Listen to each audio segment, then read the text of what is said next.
Hey guys, it's Julian. Today I'm going to be talking to you about how to make hot creation style house music. In particular, the more sort of like minimal tech house sounds have been releasing recently with artists like Mason Maynard, Cuartero, Zito, East End Dubs, that sort of vibe where it's very much focused on the groove and the bass line and the percussion, and then just kind of creating some cool stuff on top of that. As usual, you can get the full project files, samples, MIDI, presets, everything like that from this video is available at the top of the description, and if you're a patron on my Patreon, check there, because it's already available, and yeah, let's get started. Alright, so we're at 128 BPM, a little bit faster, but this tempo works really well with these more simple tracks like this. And the first thing that we have up here are the zaps, which sound like this.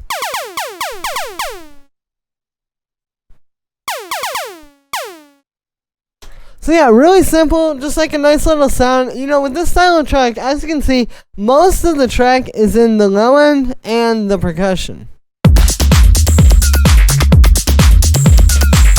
And then the idea is that we would have little stuff like this zap, or like this little sample from the vocals.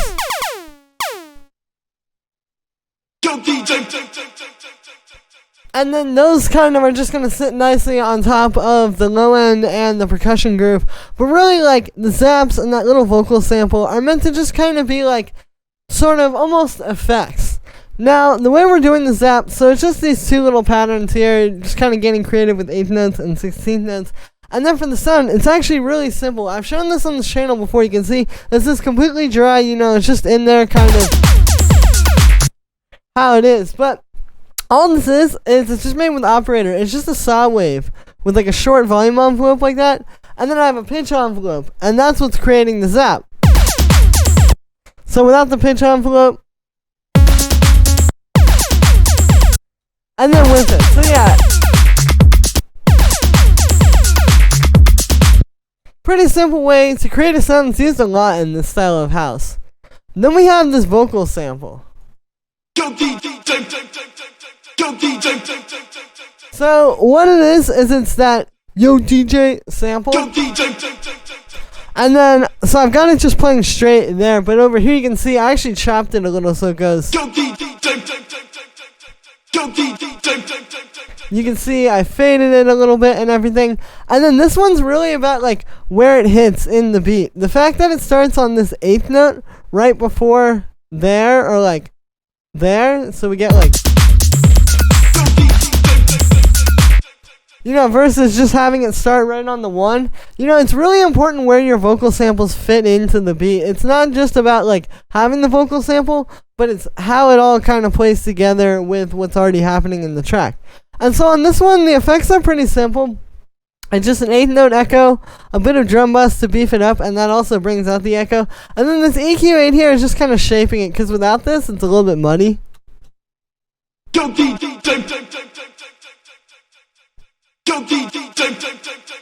So that just does a perfect job of kind of bringing out some high end, you know, getting rid of the muddy frequencies. And then that is it for the vocal sample. Then we have this kick.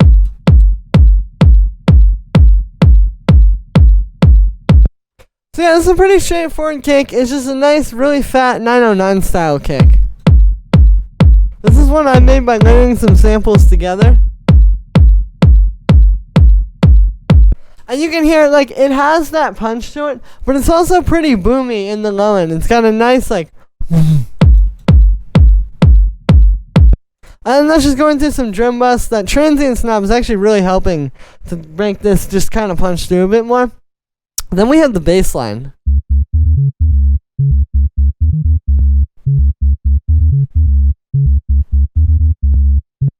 So you can see it's a really simple bass line. It's only 2 notes, and then these high notes up here you can see are just octaves of those 2 notes. So yeah, pretty simple. This one's really just about creating this like nice fat bass line. So really, like, the least notes as possible, the better, but then just kind of like, you know, getting really bouncy with it, like all the 16th notes, and how like this is super syncopated, like do do do. And then you can kind of use those octave jumps there in creative ways to add like extra sort of flavor to it. But yeah, really simple notes. In terms of the sound, it's also really simple. You know, this type of bass line is just about getting like a simple but very powerful and fat waveform, and then a simple but very powerful bass line in terms of the notes, and just letting it breathe, like not doing too much to it, and just really like letting that work. So the way I made this one is it's just a square wave going into a low pass filter.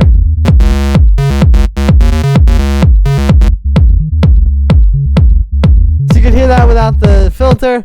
But yeah, and then the low pass, it just kind of takes it and makes it so it's just the low end. And then I have this resonance turned up a little as well, which actually does help, like, in terms of bringing out the fatness. Like, if I turn the resonance off, it's not quite as powerful. And yeah, and then that's just going through some drum bus, just to kind of make it a bit fatter. And then I have the kick and the bass just going through a bit of saturation together. So this is really important with this style of house, to really get the low end to work right and to get the groove properly sounding in your track. You really need this. If I turn it off, it just doesn't quite stack up. Just having something subtle to kind of tie the low end together is going to make a really huge difference. And yeah, then we have our hi-hats.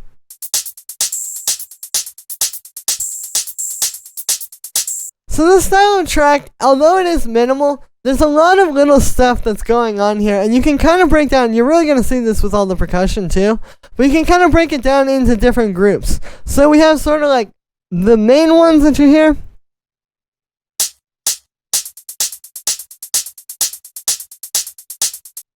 And then the background sounds.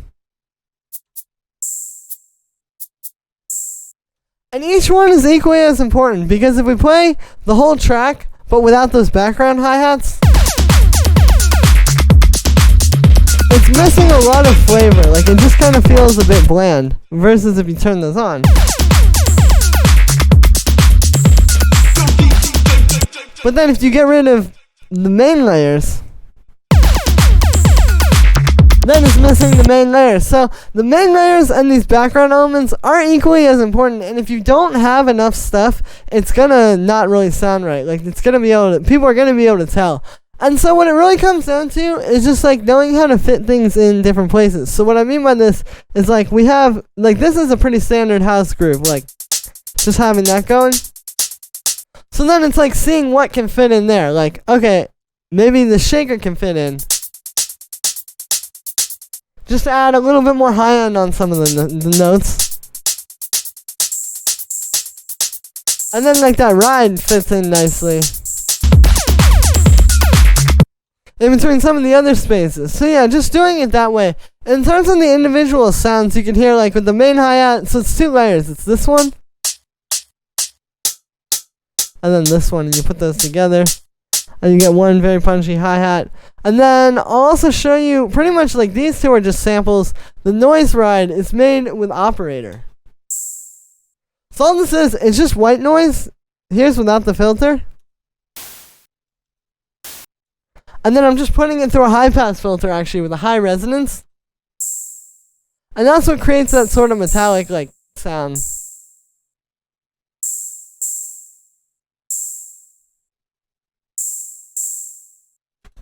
And yeah, and then on the group of hi-hats, all we really need is just a bit of saturation. You know, you don't need a whole lot, but just something to tie them together is going to go a long way. So here's without it.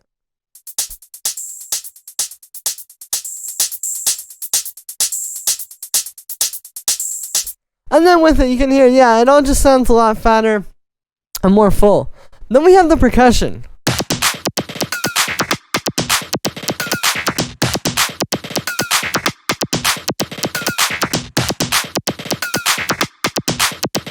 And right off the bat, you notice with the percussion, this feels very alive. This feels like it's all, like, kind of its own groove.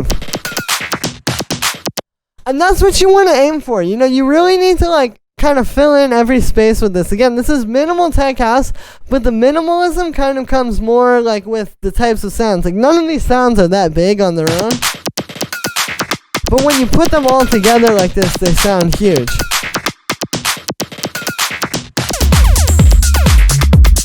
And this is a lot of the groove, and you'll notice like if we start to take away some of these,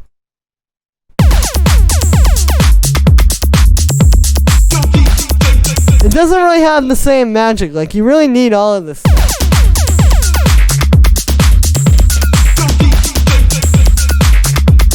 So I'll just kind of go down the line. You can see like we have the clap, which is important to note. The clap in this style track is going to have a little bit more kind of like tss to it. Like if you listen to this is a lot sharper and brighter of a clap than you would usually use, but this works really well with this style. Then we have like these percussions that are just kind of coming in.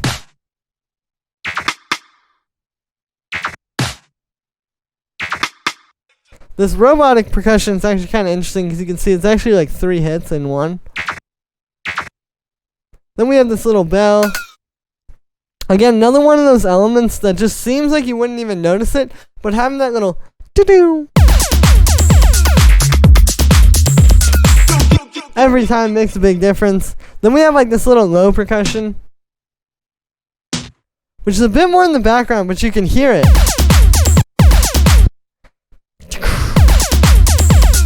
Like that, like right before the clap. That's the idea with that one.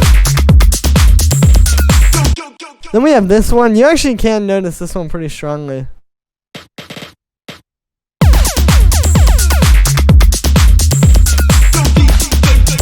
It's got some 30-second notes in there, and it's kind of rolling. And then we have this one,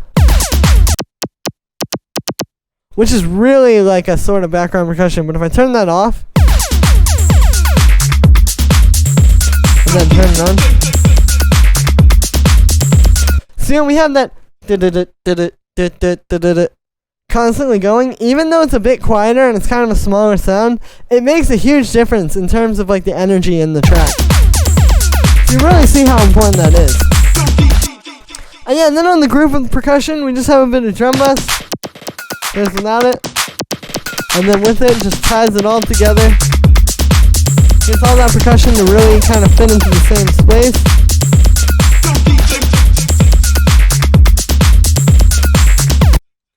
And yeah, so that is going to be it for this one, guys. I hope you enjoyed. As always, make sure to like this video as well as subscribe. And let me know what you think of this video in the comments. Like I said in the beginning, you can get this full project file, samples, MIDI, presets. Everything from this video is available right at the top of the description. And if you're a patron on my Patreon, check there because it's already available.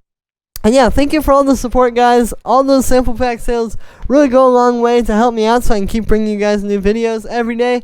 And yeah, thank you so much, everybody, and I will see you tomorrow with another video.